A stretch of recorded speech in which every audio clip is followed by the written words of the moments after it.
custo de vida, emprego e desemprego, cesta básica, tarifas públicas, salário mínimo. Agora, na Brasil Atual, a análise do DIEESE. E nós vamos fazer contato agora com o diretor técnico do DIEESE, Fausto Augusto Júnior. Bom dia, Fausto. Bom dia, Fausto. Bom dia, Glauco. Bom dia a todos. Fausto, ontem o Senado aprovou a medida provisória que cria o Programa Nacional de Prestação de Serviço Civil Voluntário, programa destinado para jovens de 18 a 29 anos, pessoas com deficiência e indivíduos acima de 50 anos que estejam há mais de 24 meses sem vínculo formal de emprego. Esse programa permite a contratação de trabalhadores por parte das prefeituras sem concurso público, ganhando bolsa que pode chegar, inclusive, a um valor abaixo, aliás, pode chegar não, o teto é um valor abaixo de metade do salário mínimo, R$ 572. Como é que você viu a aprovação desse programa, Fausto? Glauco, a gente já vinha acompanhando essa discussão da MP 1099, inclusive com poucas alterações relevantes na Câmara e no Senado a mesma coisa. Na prática, o que a gente está vendo é a criação de mais uma modalidade aí de trabalho, mais uma modalidade de contratação, agora dentro do serviço público, que de alguma forma vai institucionalizar as chamadas frentes de trabalho. Do ponto de vista objetivo, a gente vai vendo, como você mesmo lembrou, uma forma de contratação precarizada, uma forma de contratação que não garante nem um salário mínimo mensal e nenhum direito trabalhista efetivo. Para se ter uma ideia, nós estamos falando, inclusive, que este tipo, quem entrar nesse tipo de trabalho, sequer vai poder contar para sua aposentadoria. É importante lembrar aqui também, ressaltar o fato que ontem, inclusive, havia uma emenda ao projeto de lei do senador Paulo Rocha, que colocava umas questões bastante simples, que tinha a ver com alguns direitos trabalhistas, mas principalmente com a contabilização para o sistema previdenciário, que de alguma forma seria importante para que esses trabalhadores lá na frente pudessem vir a se aposentar. Na prática, há uma deturpação, inclusive, do conceito de trabalho voluntário. Na verdade, nós não estamos chamando, efetivamente, isso não é um trabalho voluntário, efetivamente isso é um trabalho pago, um trabalho remunerado, e as prefeituras poderão contratar pessoas diversas aí, em especial, nós estamos falando no caso aí de jovens e trabalhadores acima dos 50 anos, mas que na prática a gente vai ver que começa a avançar um debate bastante perigoso, que é essa questão do salário mínimo por hora, ou seja, em vez de você efetivar o pagamento do salário mínimo mensal, a bolsa criada cria essa ideia de salário mínimo por hora e que de alguma forma vai levar para que o conjunto dessas pessoas que estejam nesse programa não recebam um pouco mais ali de meio salário mínimo por mês, o que é bastante complicado, uma vez que sequer é capaz de pagar o valor de uma cesta básica.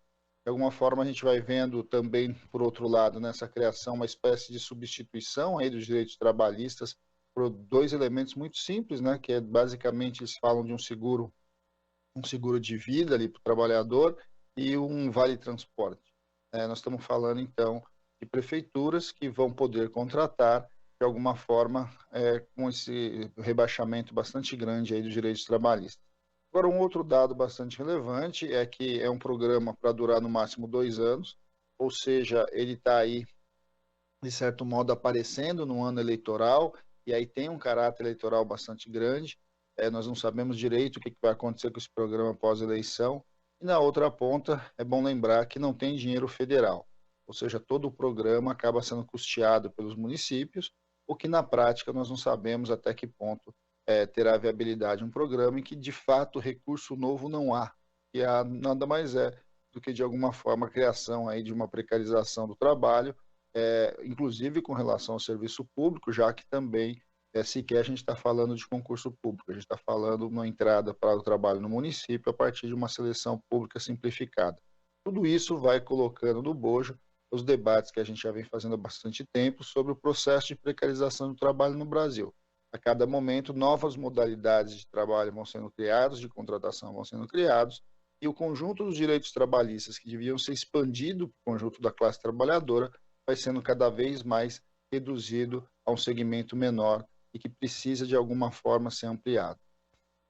Quer dizer, Fausto, esse programa, na verdade, ele vai na mesma direção de outras versões de programa já apresentadas como forma de viabilizar um novo tipo de contrato precário. Desde aquela proposta inicial ali de carteira verde e amarela, até outras propostas que estavam ali dentro da chamada mini reforma trabalhista. O problema, né, Fausto, é que isso, além de precarizar o trabalhador, não cria empregos de fato e não gera renda também para quem consegue uma ocupação. Nesse caso, não é chamado como emprego, mas não deixa de ser uma ocupação e também, por outro lado, pode precarizar ainda mais o serviço público que já foi tão atacado durante o governo Bolsonaro e também no governo Temer.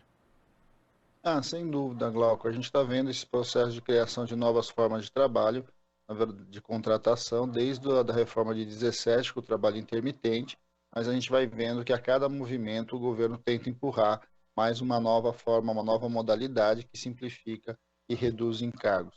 É bom lembrar que na avaliação, inclusive, do próprio presidente, ele afirma que as pessoas vão ter que optar, né, entre direitos ou empregos.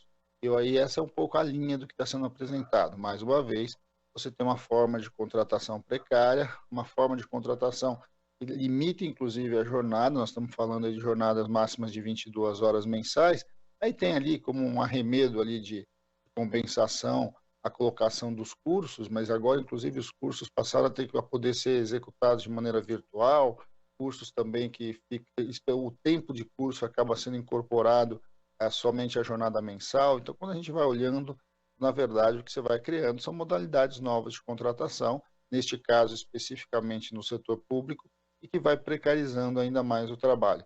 Esta ideia de que o problema do emprego é um problema dos encargos e dos direitos trabalhistas é algo que vem predominando a visão do atual governo, a visão do atual Ministério do Trabalho, em contraponto a uma ideia de que nós devíamos avançar no processo de formalização, no processo de expansão dos direitos trabalhistas, não na sua redução.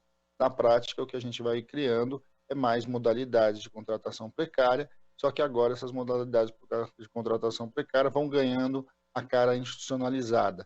Mas, efetivamente, por exemplo, eu insisto novamente, a questão do tempo não contar sequer para a sua aposentadoria, não ter nenhuma das garantias da Seguridade Social ali, do ponto de vista trabalhista, é bastante penoso, é bastante preocupante, e você vai criando, de fato, novas formas de você compreender a inserção no mercado de trabalho.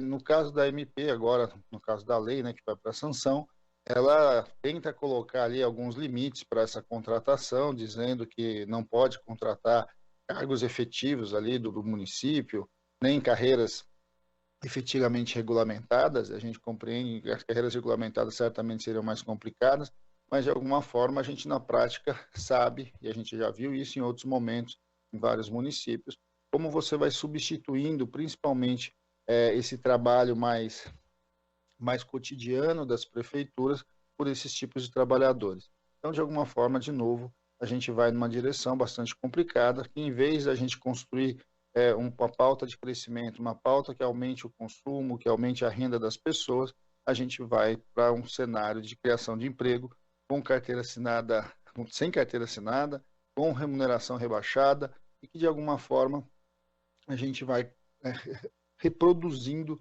um modelo que claramente não tem dado certo e tem colocado aí uma grande quantidade de pessoas em situação de bastante vulnerabilidade. Agora, Fausto, quando a gente vê dados, por exemplo, como o fato de a parcela dos brasileiros que não teve condições para se alimentar ou prover alimento à sua família em algum momento nos últimos 12 meses subiu de 30% em 2019 para 36% em 2020 e vê um programa desse, como você falou, com rebaixamento de direitos trabalhistas, se percebe que existe uma certa exploração do desespero das pessoas mesmo. E essa condição também de contratação por parte das prefeituras sem concurso público traz de volta uma coisa que o Brasil tem combatido, vinha combatendo pelo menos nas últimas décadas, que eram essas práticas clientelistas que acabam servindo a determinados interesses políticos. Nesses dois aspectos, né, da exploração do desespero e também desse retorno de prática clientelista, é um retrocesso muito grande esse tipo de programa, Fausto? Sem dúvida, né, Glauco? A gente vai vendo aí de novo a ideia de você categorizar trabalhadores de maneira diferente. Isso é bastante perigoso em especial quando essa categorização vem do próprio Estado, né? Ou seja, o Estado se propõe a fazer contratações precárias e aí, de alguma forma, se aproveitar desse movimento aí de alta taxa de desemprego e de muita vulnerabilidade. Nós estamos num momento muito difícil, efetivamente as pessoas estão com muita dificuldade para entrar no mercado de trabalho, nós temos aí uma dificuldade em especial no momento em que a inflação está corroendo o poder de compra das pessoas, das famílias, e a gente vai vendo o quão difícil tem sido o cotidiano de cada um. É neste movimento aí de desespero em que a gente deveria ampliar os debates sobre renda básica, sobre minimamente construir uma estrutura aí de proteção social, você caminha num processo de interferência no mercado de trabalho e redução aí de maneira efetiva dos direitos trabalhistas. Ele é muito mais razoável se fazer um debate muito mais avançado sobre uma discussão de renda básica de cidadania que garantiria este mínimo. E a partir disso, você poderia discutir, afinal de contas, como você lidaria com o processo de inserção dessas pessoas que estivessem nesses programas dentro do mercado de trabalho. É bom lembrar que o sistema público de emprego ele tem um tripé, né, Glauco? O tripé dele se baseia no seguro-desemprego, se baseia no processo ali de qualificação profissional e no processo de intermediação de mão de obra. Algo que, de certo modo, vem sendo desmontado na sua articulação a partir desse governo, principalmente quando fez a extinção do Ministério do Trabalho. Todo esse movimento que precisa ser feito no Brasil de rearticulação do sistema de emprego, na verdade, sequer entrou em debate nessa questão aí do trabalho voluntário. O que você vê é simplesmente um arremedo, seja da qualificação, seja da intermediação, e, na verdade, busca-se ali simplesmente criar ali uma visão, uma aceleração aí de algum tipo de contratação, que na prática a gente sabe tem muita pouca oportunidade para depois de quem entrar nesse programa avançar para o mercado formal, avançar para um emprego melhor. Esse é um debate que precisa ser feito. Nós precisamos avançar na reconstrução do sistema público de emprego e renda e, a partir dele, construir as políticas de inserção no mercado de trabalho. A gente está num momento daqueles bastante complicados, com quase 12 milhões de pessoas desempregadas, mas com uma renda também em queda no Brasil. Vamos lembrar que cerca de 54% das pessoas das famílias no Brasil estão ali com uma renda até R$ 1.500. E programas como esse, na verdade, não elevarão a condição de vida dessas pessoas. Na verdade, tende a rebaixar, até porque uma parte de trabalhadores que poderiam ser contratados, inclusive por essas prefeituras, com mais direitos e com renda maior, vão acabar limitados aí pelo próprio programa. Fausto, queria agradecer a sua participação aqui no Jornal Brasil Atual de hoje. Muito obrigado, até a próxima. Até a próxima, bom dia a todos novamente. Bom dia. Conversamos aqui com o diretor técnico do Diese, Fausto Augusto Júnior.